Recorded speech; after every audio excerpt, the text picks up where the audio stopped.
Hello, welcome back to the channel. I'm Richard Vobes. This is Made in England.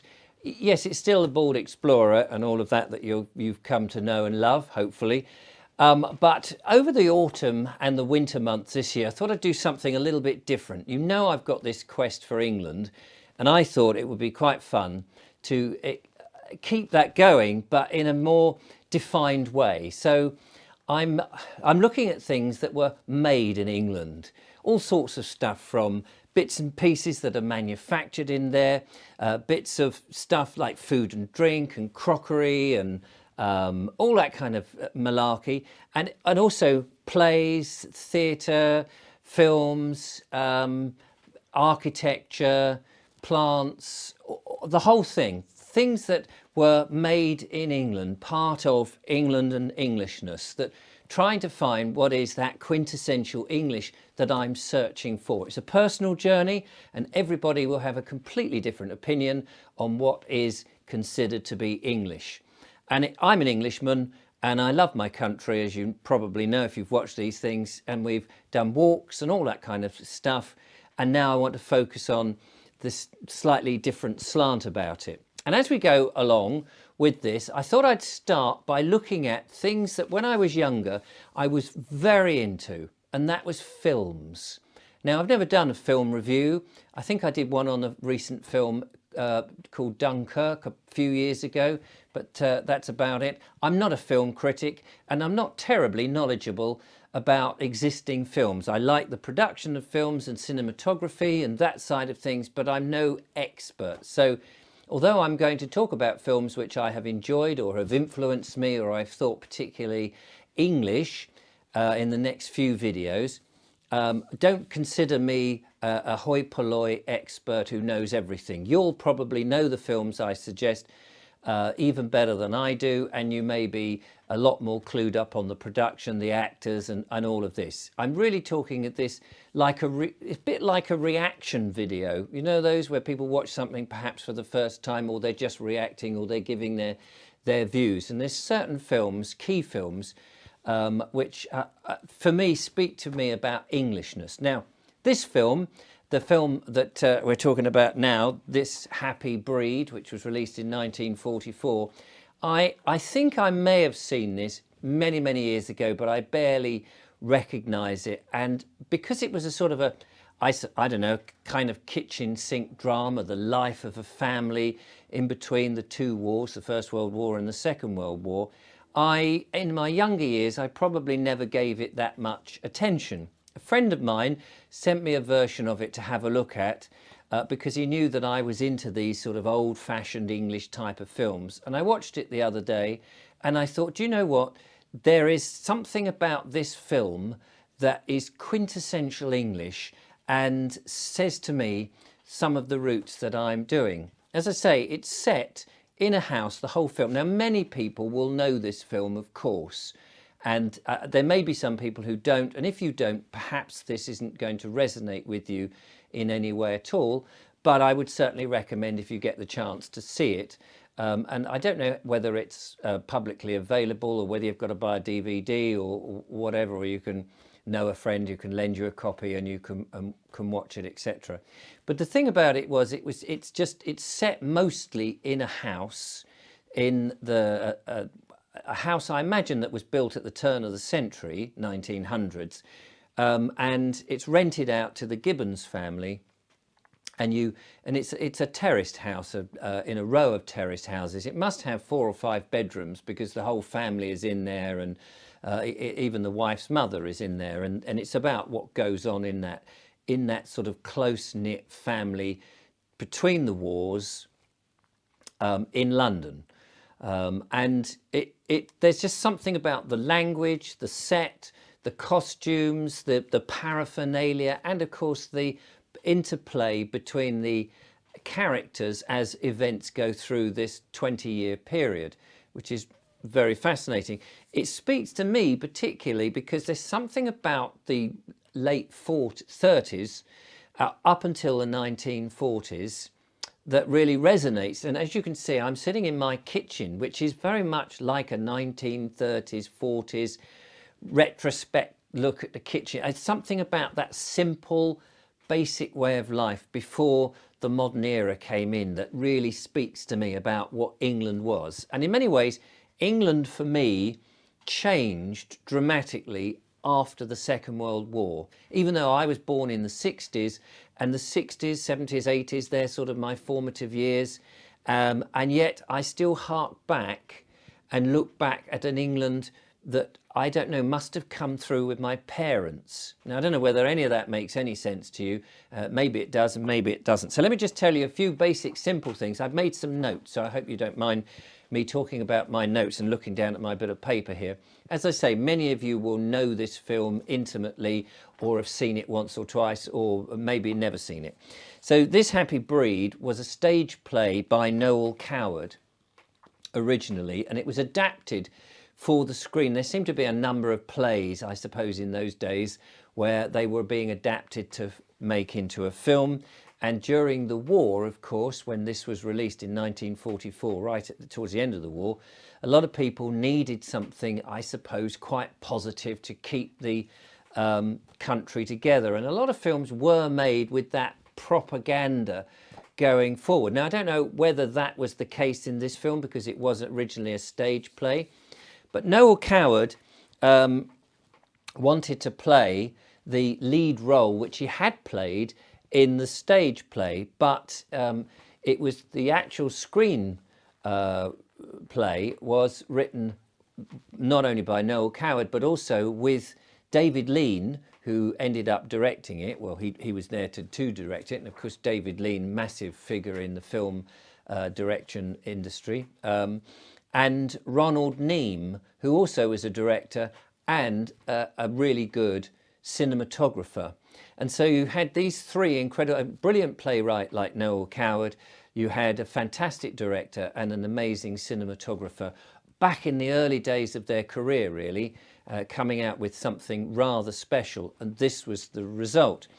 But David Lean, who was working on it with him, didn't think that Noel Coward would be the right character for Fred Gibbons, because Noel Coward, although he came from humbler backgrounds, and this was what the play was sort of about the working class people and their interplay, David Lean thought that, well, Noel Coward had grown up through the ranks and was now quite, pretentious, quite posh, and his persona with the audience had changed so much that to play perhaps his former self or from his upbringing, the audience wouldn't believe it. So they actually looked around for somebody else to play the part, and they offered it to Robert Donat. Now, Robert Donat, or Donut, I don't know how you pronounce his surname properly, he of the original 39 Steps, the Richard Hannay story by John Buchan. He was offered it, but he turned it down because there was a speech apparently at the end that was a bit political and he didn't want to say that, so he turned it down. And so it was then offered to Robert Newton. Now, I don't know too much about Robert Newton, but he was I think he was a juvenile lead for many years, and then he played a number of bit parts, but he was the lead in this one. Other actors in this of notable note, there's Celia Johnson, a name that a lot of people will know, was Ethel Gibbons, his wife. John Mills, hugely famous, of course, for a number of films. He played Billy Mitchell, the next door neighbour's son, who was a sailor. And Stanley Holloway, another great, usually a comic actor, but in this I thought Stanley Holloway was really good. It was interesting to see Stanley Holloway playing not a slightly over-the-top squire-like character that he played in so many other films. He was really quite good in this, I thought. He played Bob Mitchell, the next-door neighbour. And so there were other members of the cast who were all also very, very, very good. But they were the notable ones, I suppose. It was mostly filmed in this huge studio. It must have been a large studio with the set on different levels by the looks of things. Now, I'd love to know if there's a book about it, or if anybody knows more about the production, because it was an incredibly well made, and the set, I'll talk about that in a minute, but the set and the camera work and all of that, it was just delightful. So much care and attention. One of the things that David Lean, who, by the way, this was his first solo directorship on a film. He had directed and co-directed with other people, but this was the first time he was doing it on his own, as it were. And he decided, not only was he going to do it like that, where all of these sort of, and there was a lot of these kind of family kitchen sink dramas going on at that time, were all filmed in black and white for, I suppose, budget reaction and budget reasons and that sort of thing. But he decided he wanted to shoot it in colour, which was a more expensive process and a difficult process. He filmed it in something called, I think, 3-strip Technicolor. I don't know too much about that, but from what I've read, it's a bit like some of us YouTubers who film stuff in what's called flat, or not raw, but it's in a flat profile, in which, in order to film something, you film it with this profile. It takes in all the colours, but it presents it, when you're editing it, as very flat and washed out. And so the camera isn't doing the interpretation. It's not the way film works in any means. But it seems to, from what I've read, seem to be that so after, in the edit, you would bring up the colours as you like it. But because this Technicolor was quite a new process and stuff, it required a consultant on the set, because you had to almost overpaint everything brighter than it needed to be so that it showed up. And because the house was supposed to be quite drab and to give certain appearances, there was this sort of toing and froing and understanding how this Technicolor film worked. From what I understand, now people may correct me if I've got all this wrong, and I may easily have. So anyway, that was something that was going on. And if the outdoor scenes, you'll see that there are some outdoor scenes, and some quite big outdoor scenes, which are extremely vibrant. And because we've spent most of the time in this set of this house that's 1940s with drab-looking costumes and dreadful wallpaper and all of this, when we get outside, everything, real life, suddenly sort of springs at you. And in many ways, I quite like that, because it tells you how utilitarian people's lives, the English life, was, with their cups of teas and trays and saucers and spoons and all of this, and the sort of paraphernalia of clearing this, and there was a side hatch in the wall, and taking it through and washing up by hand in the butler sink and the plate rack and all of this. In a way, it was sort of not very colourful, and it comes over like that in the film just so beautifully, as well as the costumes and the hairstyles and stuff. But yet when outside in the world, it's almost as if it's a much more vibrant world. So there was a lot of that happening, and so David Lean wanted to make this in colour. He also had a number of clever tricks is not the right word, style pieces that was very much his own. This sort of blending from one scene to another.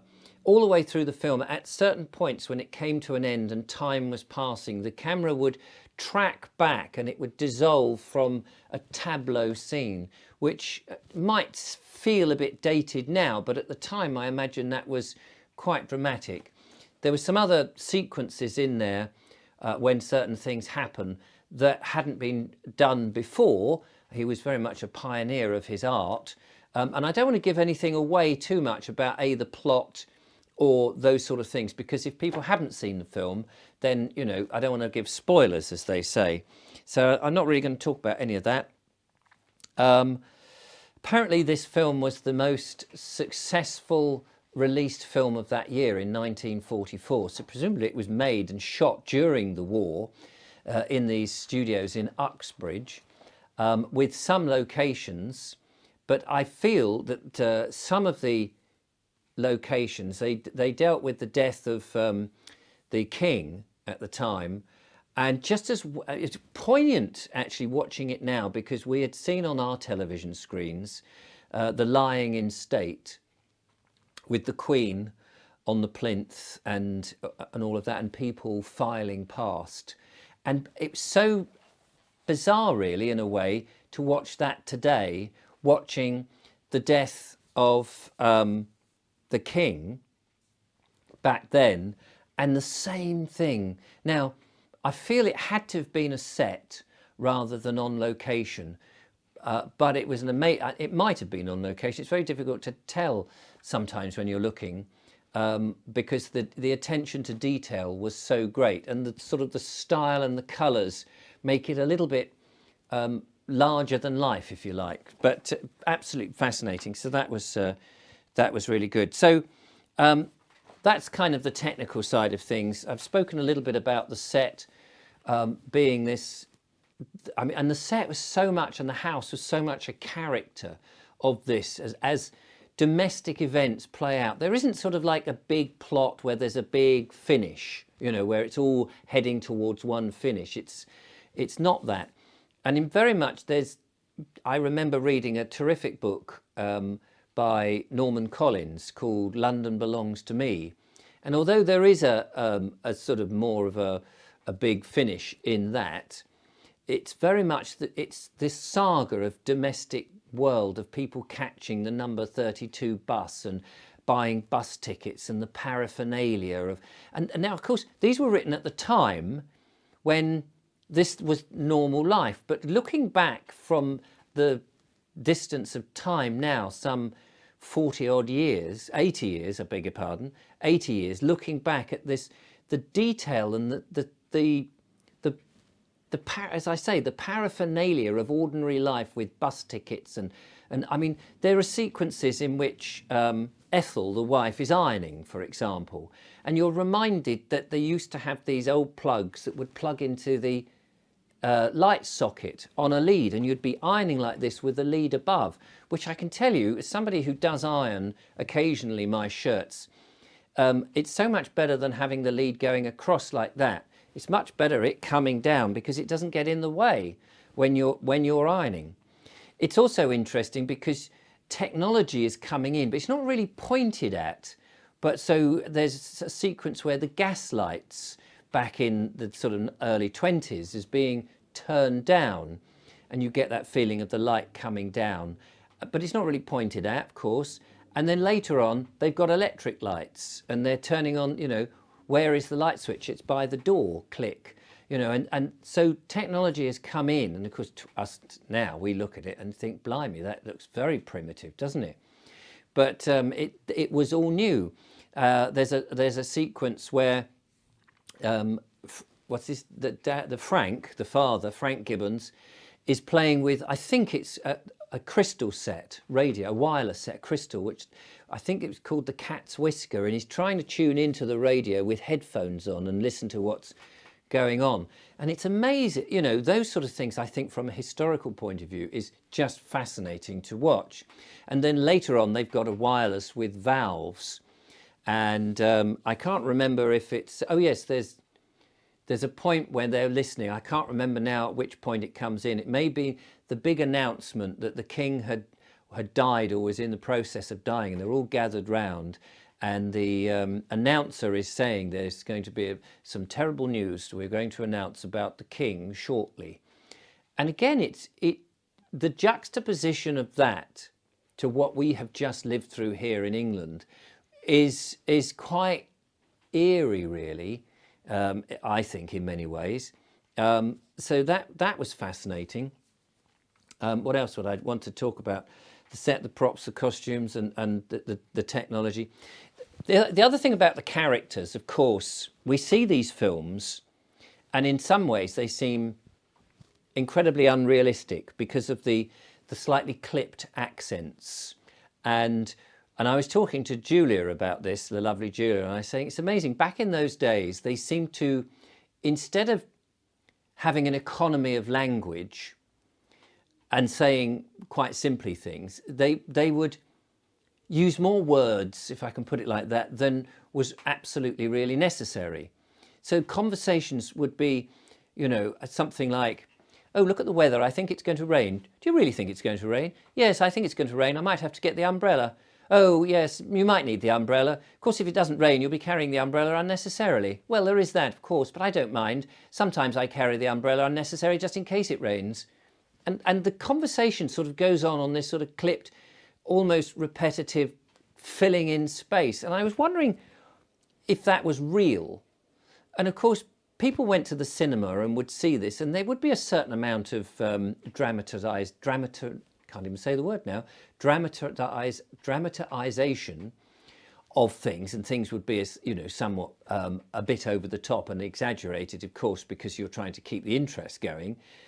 But they must have been a realistic nature of what people really spoke. And actually, having read a number of books that were set in that same period, you see the dialogue running exactly the same along the same lines, and you realise that people must have actually spoke like that. That's how people conversed, and they would use these sort of almost repeated sentences, and this sort of bizarre way of talking that we don't now, but it's incredibly charming in many ways. And I wondered why that was. And then there was a scene in This Happy Breed, and they're sitting there of an evening, because they don't have television. At that point, they didn't have radio. And they're sitting there, and I think one of them's polishing boots and various things. They're just doing stuff, keeping warm. One's reading the paper. And then the silence is broken by someone saying something like, oh, do you think there'll be a war later on? Oh, no, of course there won't be a war. They're talking about something. I can't remember the dialogue.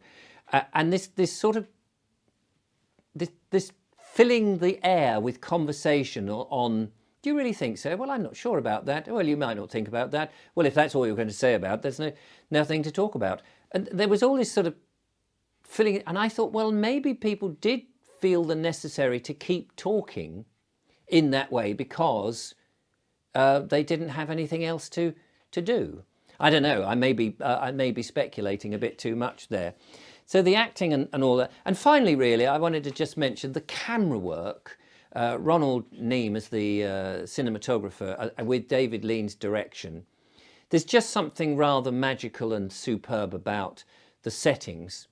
It was shot in 4:3. We film in somewhat, 16:9 now, the aspect ratio, because it's stretched. But back then it was shot in remember the old televisions that we used to have in 4:3 ratio. And an interesting thing that I observed is, because, and I assume it's because it wasn't in a widescreen, if you watch the film again, watch the close proximity of the actors. The actors I felt, were much closer, as if they were invading one another's personal space, more than I would recognise. They're talking as if they're talking very closely. I know they're a close family, but even so, people's personal space, unless they're in an intimate scene, I would find the actors, it was sort of uncomfortable. Now, I don't know whether that was done deliberately, I presume so, and whether that was to keep the framing nice, but it was something I picked up, and I just thought that's really interesting, because it's on a subconscious level, to me anyway. It gives this sort of close-knit family stuff where they are really invading, the actors have got much closer than you thought would be comfortable. Fascinating film. It's not for everybody. It is, of course, a period piece, but I think it was iconic at the time and very much loved by loads of people. Made in England and absolutely wonderful. And if you get a chance to see it, if you haven't seen it and you've heard me, you've got staggered through all of this, me waxing lyrical, then fantastic. Do go and check it out. If not, but I would love to know your comments if you've seen the film and what you think, and if there's other bits and pieces I've missed out or I've got wrong, then do let me know. So thank you very much, Richard Vobes, Made in England, and there'll be another look at a film in the next video coming up. Bye-bye.